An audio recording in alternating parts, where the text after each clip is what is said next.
This Friday night, I want to talk about the crisis facing men around loneliness, disconnection, and what can potentially be done about it.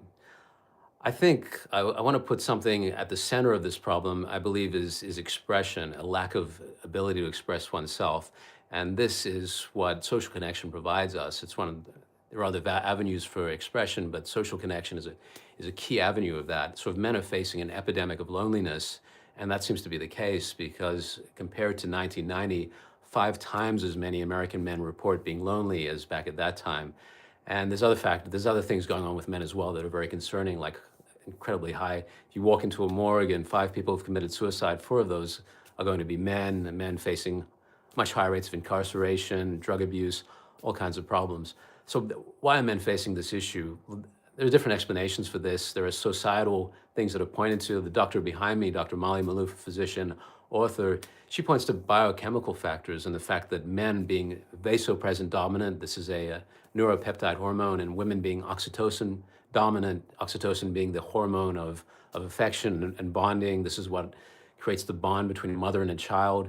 Men, vasopressin dominant, vasopressin, this hormone is more associated with aggression and protection, the drive to protect and defend. The problem is that we live in a society now that isn't so receptive to these qualities in men as they used to be, so that I guess that receptacle for that type of expression of manliness, of manhood, just isn't there to the degree that it used to be. So in this way, men's expression is somewhat stifled. Men need social connection just as much as women do. That was largely the point that Dr. Maloof made when I spoke to her. On the other side, you have other people, even doctors, pointing to the social factors like the rise of feminism as being one of the reasons why men are struggling in society. Women have moved ahead through feminism. They've found a better place in society. They've risen up, and men haven't adjusted to the same degree. And in fact, they suggest that men are highly challenged by this. I don't know if that's necessarily the case. I'm not here to talk politics, but this is one view of how things are unfolding. Regardless, to say men are facing some kind of challenge, and I think there are questions around how men interpret their masculinity. For one, I point to the subway surfing phenomenon. You see a certain number of deaths every year in New York due to subway surfing, but it's pretty well, this is a thing that men do. Women don't die falling from trains subway surfing. You gotta ask yourself the question, why is that?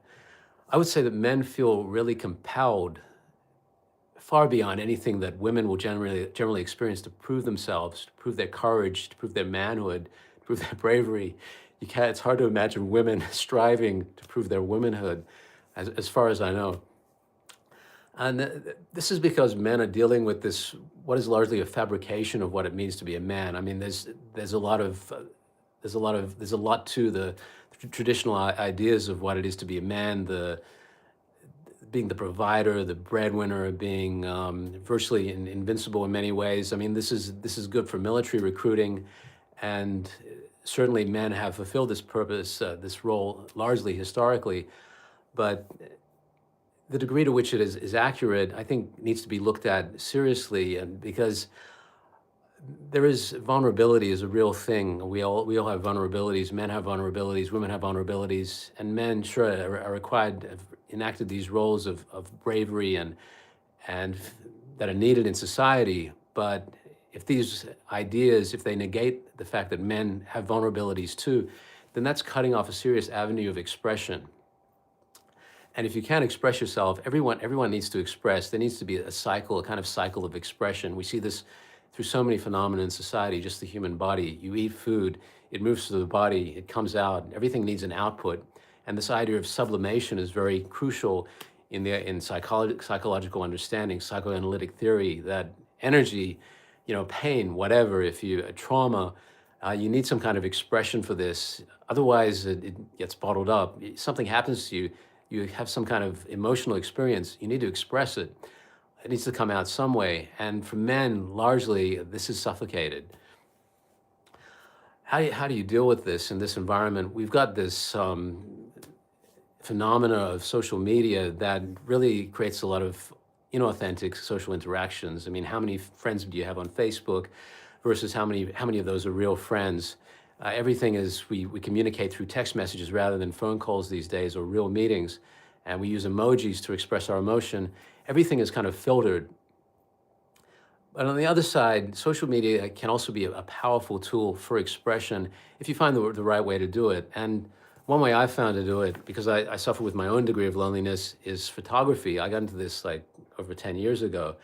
And as a man, I'm not really comfortable getting out there in many formats and saying, I feel lonely, I feel sad. And that happens sometimes. I feel depressed. But I can get out there and with my camera and I can take photographs that express that in some way and it really in a powerful way. And I've done this over the course of years, getting out and just taking photos, meeting people, and it's a way to interact with society as well. You engage with people. Can I take your photo? And it's a way to often express things that you can't express, particularly as a man, the level of emotion that you can't express. And we have this double-edged sword of social media, of Instagram, Facebook, where there's a lot of unhealthy social interaction that takes place. But you can shoot something, you can shoot a photo, and you can get it out there and get it seen by thousands of people, tens of thousands of people in an instant these days. And you can get your expression out. You can get that emotion that is otherwise indescribable out to people. And I can tell you firsthand that it is satisfying. I mean, this is why art is cathartic. This is why there's art therapy in psychology, because there is something to this process of expression and getting that emotion out. So that's my thought I'd like to leave you with for today, that men are facing an epidemic of loneliness, it would appear, in society. And it could tie back to traditional ideas of what it is, masculinity, that have served a purpose, certainly historically, and are certainly not to be disregarded, but maybe not really validating all of what it means to be a man, and maybe actually rejecting some crucial components of what it is to be a man or a human being in general around vulnerability. But there are ways, including art, including self-expression through things like photography, which I've used myself, that can be very powerful and be a force of connection that can combat loneliness. Thank you for watching. I'm Brendon Fallon.